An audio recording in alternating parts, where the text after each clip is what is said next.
जैसे इंस्टीट्यूशन का misuse Modi government किस तरह कर रही है, ये हो गई पहली बात। दूसरी बात, one party system, Modi government की चाल और एजेंडा है कि इस मुल्क में वन पार्टी सिस्टम होगा, यानी अगर कोई अपोजिशन मुंह खोलता है या कोई अपोजिशन की तरह मोदी गवर्नमेंट के खिलाफ खड़ा होता है तो उसको खामोश कर दिया जाएगा, सप्रेस कर दिया जाएगा।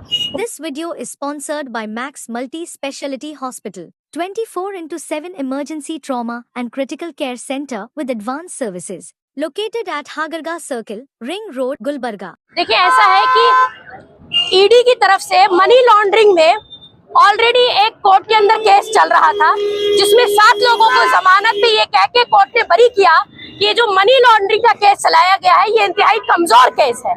इस केस में कोई सबूत नहीं मिले हैं और ना ही कोई ऐसे विटनेस प्रोवाइड हुए हैं कि जिसकी बेसिस पर हमारे लीडर्स को कल्प्रिट कहा जाए। तो चूंकि ये केस ऑलरेडी कमजोर कह दिया गया कोर्ट की तरफ से, और हमारे जो नेशनल लीडर हैं एमके फैजी साहब, वो कोर्ट के साथ पूरा कोऑपरेशन कर रहे थे और वो अपने डॉक्यूमेंट्स को लेकर कोर्ट में ही जा रहे थे कि उनको बीच में से ईडी ने गिरफ्तार कर लिया। ये बताने का मकसद है कि आपको ये समझ में आ जाएगा कि ईडी जैसे इंस्टीट्यूशन का मिसयूज मोदी गवर्नमेंट किस तरह कर रही है, ये हो गई पहली बात। दूसरी बात, one party system, Modi government की चाल और एजेंडा है कि इस मुल्क में वन पार्टी सिस्टम होगा, यानी अगर कोई अपोजिशन मुंह खोलता है या कोई अपोजिशन की तरह मोदी गवर्नमेंट के खिलाफ खड़ा होता है तो उसको खामोश कर दिया जाएगा, सप्रेस कर दिया जाएगा।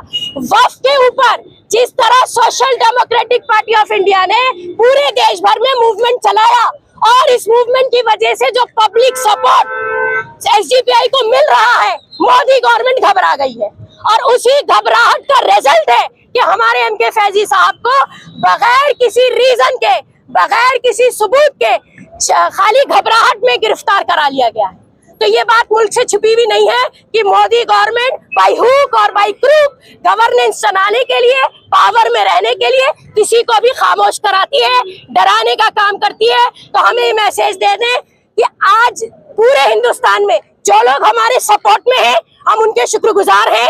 हमें जरूरत है कि लोग हमारे सपोर्ट में आए, क्योंकि हम वेलफेयर स्टेट के लिए काम करते हैं और मैं समझती हूँ कि हम ही सबसे अच्छा जवाब है बीजेपी गवर्नमेंट जैसी फैसिस्ट आइडियोलॉजी का। तो हमारे सपोर्ट में लोगों को आना चाहिए। जो लोग आज हमारे सपोर्ट में नहीं आते हैं या हमारे साथ नहीं है, याद रखिएगा, आज अगर हमारे साथ ये जुल्म हो रहा है, इनजस्टिस हो रही, तो कल आपकी बारी है। वो कोई इंस्टीट्यूशन हो सकता है और कोई इंडिविजुअल हो सकता है। इसलिए आज जरूरत है कि पूरा मुल्क आज एक जगह एकजुट, एक प्लेटफॉर्म पर यूनाइट होकर इस फैसिस्ट गवर्नमेंट को जवाब दे। ये सरासर नाइंसाफी है। हम अर्जेंट रिलीज की डिमांड करते हैं, हम इस एक्शन को कंडम करते हैं। और मैं आपको यहाँ बता दूं, एमके फैजी साहब, national president of social democratic party of India, is one of the most influential personality in the 100%, यानी जो 100 लोग 100 इन्फ्लुएंशियल पर्सनालिटीज है पूरे हिंदुस्तान के 140 करोड़ में से, उसमें से वन ऑफ द पर्सनालिटी है। He is completely and extremely humble person. आज तक उनके खिलाफ कोई मामूली सा भी केस किसी क्राइम या करप्शन का कोई दर्ज नहीं हुआ है, ना कोई ऐसा केस उनके खिलाफ पाया गया है। पुलिस में वो बिल्कुल क्लियर है, इलेक्शन कमीशन ने उनको क्लियरेंस दिया हुआ है। उसके बावजूद ईडी का मिसयूज है सिर्फ हमको खामोश करने के लिए, क्योंकि वक्फ बिल के ऊपर जिस तरीके से हम लड़ रहे हैं, इसमें हमारी जुबानों को खामोश करने के लिए डराने का एक तरीका है। मैडम, सिर्फ एसडीपीआई वक्फ बोर्ड के ऊपर, वक्फ बिल के ऊपर बात करते नजर आई है। वही देखा जा रहा है कांग्रेस जो अपने आप को सेक्युलर कहती है, मगर उस पर कोई बात नहीं कर रही है। कर्नाटका हो या थ्रू आउट इंडिया हो, कहीं पर से कांग्रेस की वक्फ बिल के ऊपर कोई बात नहीं है। तो एक बात बताइए, सबसे पहले तो मैं ये कहना चाहूंगी कि ये मुद्दा जो है सबसे पहले मुसलमानों से जुड़ा हुआ है। तो 65 साल कांग्रेस ने प्रूफ किया कि वो कितनी मुसलमानों की है। अब इस डिटेल में जाने की जरूरत नहीं, अब तो दूध का दूध पानी का पानी हो चुका है कि कांग्रेस ने 65 साल सिर्फ सेक्युलर होने का ढोंग किया है, वो कभी सेक्युलर रही नहीं, एक चीज।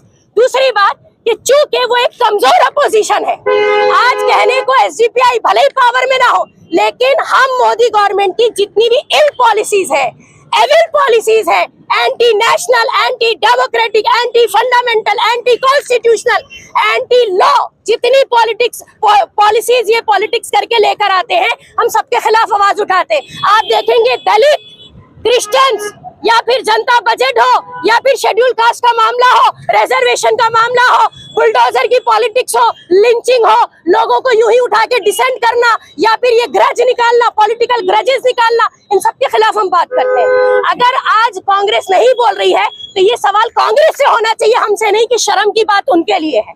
हम तो बहुत ज्यादा प्राउड फील करते हैं। इंशाल्लाह हमें पूरी उम्मीद है कोर्ट से और जुडिशरी से कि एमके फैजी साहब जो है वो रिलीज होंगे, क्योंकि वो कंप्लीटली इनोसेंट। अगर रिलीज नहीं किया गया तो क्या एसडीपीआई एहतजाज कंटिन्यू? जी हाँ, एसडीपीआई का एहतजाज हर तरीके से जारी रहेगा और हर मजलूम के लिए जारी रहेगा, क्योंकि हमारा नारा है कि हर मजलूम हमारा है। मैडम, आपने कहा वक्त मुसलमानों का मुद्दा है और आप कह रहे हैं कांग्रेस सेकुलर होने का ढोंग कर रही है, तो ये बात आप कहाँ पीछे रह गए लोगों को बताने में? लोग तो कांग्रेस को वोट डालते हैं, सत्ता में लाते हैं, आप कहाँ पीछे रह गए? अगर लोग ज़हनी गुलाम हैं तो हम इसका कुछ नहीं कर सकते, ये लोगों को समझना चाहिए। कांग्रेस सिर्फ यही नहीं है कि मुसलमानों का मुद्दा इसलिए नहीं बोल रही, कांग्रेस और बहुत सारे देश के ऐसे मुद्दे हैं जिस पर खामोश नजर आती है। तो ये सवाल मैं पूछना चाहती हूँ कि आप लोग कांग्रेस से क्यों नहीं पूछते? अगर एक ऐसी जनता जो इलिटरेट भी होती है, बैकवर्ड भी होती है, उनको इलेक्शन के करीब आप 2000 रुपए देके उनका वोट खरीद लेते हैं, तो इसके लिए एसडीपीआई जिम्मेदार नहीं है। एसडीपीआई अपना ईमानदारी से काम कर रही है। हम एक वाहिद ऐसे प्लेटफॉर्म है, पॉलिटिकल प्लेटफॉर्म, जो वेलफेयर स्टेट के लिए आज इंडिया में काम कर रहे हैं।